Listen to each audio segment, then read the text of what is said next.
Yung 100 million, according to him, binabawasan niya ng 3% royalty para sa kanyang lisensya bago niya ibigay sa'yo. So what is 3% of 100 million?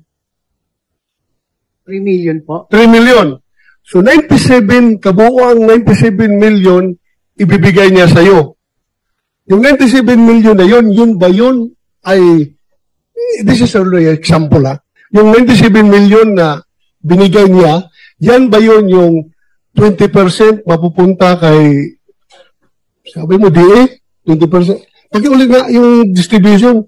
Kung magkano po yung magiging pera na na kinita, for example nga po, kung nabigyan po ng 90 million, o sabihin na po natin 100 million para madali po. Okay. Yung 40 million po doon na kay D.E. Henry Alcantara, 20 million po sa akin, 20 million din po kay Engineer Mendoza, at 20 million din po doon sa isa namin kasama pa.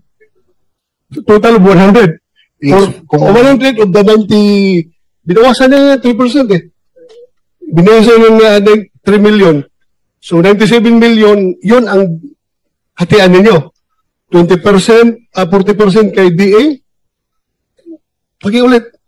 Opo. Pero ibabawas pa po dito yung mga gastos, yung mga obligasyon po sa proponent. Ayan po, alisin po muna yun. Magkano sa proponent?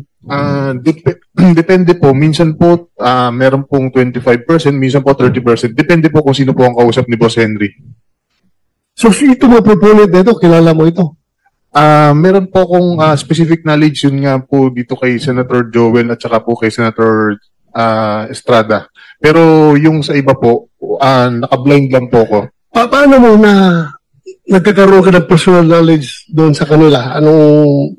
sinasabi po sa akin mismo ni Boss. For example nga po, may ibang... Personal knowledge mo galing kay boss mo? Yes po. Sinasabi niya po sa So yan ang personal knowledge mo? Sinasabi niya? Yes po. For example po, sabi po ni Boss, yung ibang mga senatorial funds daw po, si Yusek Robert Bernardo po ang kausap doon. Yusek Bernardo? Opo, Your Honor. General Alcantara, wala siyang alam sa mga pander, sa proponent. Ikaw daw ang may alam. I deny, Your Honor. Binanggit ko na po kanina na pag lumabas po sa GA, nag-implement lang po kami. Ito mahirap dito, Mr. Chair, dahil pareho na itong cited in contempt. Hindi ko na ito pwede papakontempt ulit dahil nakakontempt na itong dalawa na ito. So, hindi nito sa yung sinasabi mo na hatian after na yun sa pander, yung proponent. Opo. Binawasan na niyo. Opo. Ang problema, kayong dalawa nagtutulakan. Bakit ang alam mo lang yung dalawang senador na binanggit, tapos yung iba hindi mo maalala dahil napakaraming project hinawakan ninyo. Sobra-sobra ang dami. Billion-billion yung dyan sa District Engineering Office ninyo. Tapos out of those billions na pera, dalawa lang ang maalala mo, yung dalawang senador lang. Ang alam ko po, meron pa pong iba, kaso wala po akong sapat na ebidensya pang hawak sa ngayon. Dahil po Paano mo nalaman na merong iba? Through sa mga text message. Wala po kasi akong hawak na text message nino? Anong staff po ni Boss Henry, tsaka po si Boss Henry. O bakit hindi mo sabihin kung sino yung mga tao na yan? Yun nga po, Your Honor, wala po kasi akong hawak, hindi ko po hawak yung cellphone ko kasi naka-contempt po ako. Kaya hindi po ako makakilos para mahanap po yung mga sapat na ebidensya para patunayan po yung ibang tao. Ayoko naman po magparatang ng wala po akong hawak na ebidensya. Tapos, kay Senator Jinko at Senator Joel, may hawak ka na ebidensya? Actually, ito nga po, dahil na rin po sa butihing Senator Win Gatchalian, yung pinakita niya po pala kanina na unprogrammed ng General Appropriation Act ng 2023, doon po nakasama yung listahan na project po ni Senator Joel. Alam mo, sabi ng boss mo, wala kayong alam. Wala kayong alam. Senator De La Rosa, whether program or unprogrammed, yung nag-enumerate ka may description ka. Yes po. Sige, point out mo ngayon kung saan sa GA yun. No, not in your list. Sa GA mismo. Patulungan mo kami. Your Honor, hindi po siya sa GA. Kung kanina... Walang ibang pagdasalan yung items, kundi from GA. Walang ibang pagkukunan dyan kung sa GAA, whether program or non-program, naka-indicate doon. Yan, binibigyan ka ng kopya ng GAA. Your Honor, yung kanina pong pinakita po ni Senator Win Gatchalian na listahan ng unprogram po noong 2023. Eksakto po, yun po yung... We will examine that. Yes po, eksakto po, yun po yung mga binanggit namin project ng listahan ng na 600 million po. Do you confirm this, Mr. Chair? Do you confirm this, Mr. Alcantara? Ikaw ang alam mo lang GAA. Tapos itong Deputy District Engineer mo, may alam na siya na program tsaka unprogram. Anong alam mo dito? Your Honor, sa tulad po sinabi ko, pag lumalabas po sa GAA, yun po ang pinabibid namin, Your Honor. I don't have any knowledge about the insertions and so on and so forth po. So hindi mo alam kung ito'y program or unprogram funds Yes, na implement ninyo. Mr. Chair? With the permission of Senator De La With the permission of Senator Batong, mabilis lang po, no? Itong unprogrammed, lumobo ng katakot-takot. Alam natin yan. At noong 2021, nasa 176 billion. Noong 2022, naging 251. Pero kasama dyan yung COVID procurement ng vaccines. Kasama rin yan yung mga health workers incentives. Noong 2023, from 251, naging 807. Baka yung ating mga hinahanap na mga ghost project, ghost ab initio. Sa umpisa pa lamang, ghost na sila kasi nasa listahan ng unprogrammed na ang tanging nakasabi lamang, government infrastructure projects.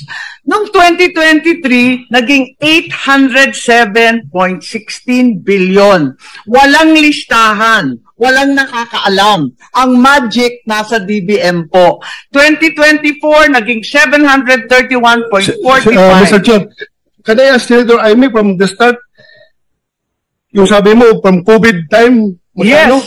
Bago mag-COVID 2021, 176. 176. O, tapos nung 2022, nandyan, no? Yung 2022, naging 251. Kasama na dyan yung mga bakuna, yung incentive sa mga health workers. Nung 2023, bakit naging 807? Nagsagutan na kayong dalawa. One follow-up question is allowed. Sorry. Yun lang, idadagdag ko na baka yung mga hinahanap nating ghost project, wala nga sa listahan ng public works, ang DBM naman ang dapat managot. Yan nga, Back to Senator De La Rosa, and you have 2 seconds. 2 seconds. Mr. Chair, yun lang sa akin na magkakaroon na naman tayo ng budget deliberation. I hope and pray na mabantayan natin itong unprogram dahil dito pala, sa unprogram, dito pala ay ghost project na ito. Sa GAA pa lang, ghost project na. How much more pagdating sa implementation? So, yun lang sa akin, Mr. Chair. Senator Villanueva. Thank you. Thank you, Mr. Chair. Before I start, may I also avail of Senator Jinggoy's request kanina to have some ample time, Mr. Chairman. With the permission of the other members, you have 10 minutes. Thank you, Mr. Chairman. Mr. Chairman, I go straight to the point. I will no longer deliver an opening remarks.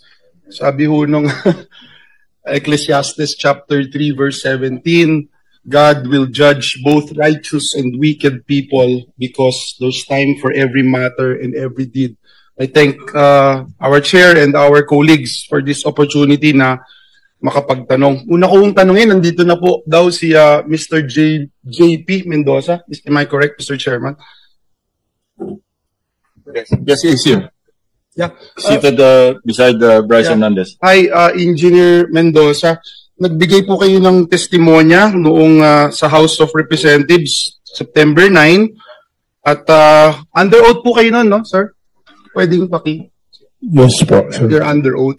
So, alam niyo po yung mga pinagsasabi niyo doon and sabi niyo nga po, you're under oath and let me remind lang yung RA 11594, we passed it last 18 Congress para lang alam mo na ini-impose natin yung higher penalties dito for perjury, no, which is up to 12 years of imprisonment per count. Actually, kanina si Bryce, nawala na si Bryce. Kanina, pinapakinggan ko si Bryce, parang naka-4 na counts na ng perjury. So that's 48 years na. Anyway, gusto kong ipakita sa iyo to, JP, no, yung binanggit mo doon sa camera. Can you stop my... Yan. Pwedeng pakibasa mo, JP, yung binanggit mo dito sa camera. Verbatim yan, Mr. Chair.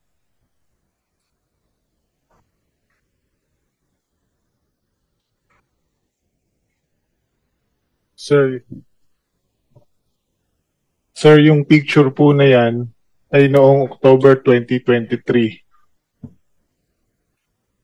na kung saan nagre-request po si Senator Joel ng iyong sensya na po, medyo malabo yung mata ko.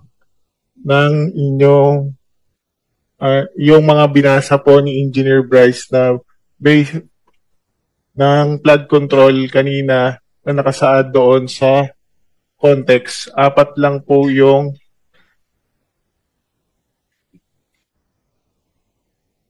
pwedeng picturean ko pa para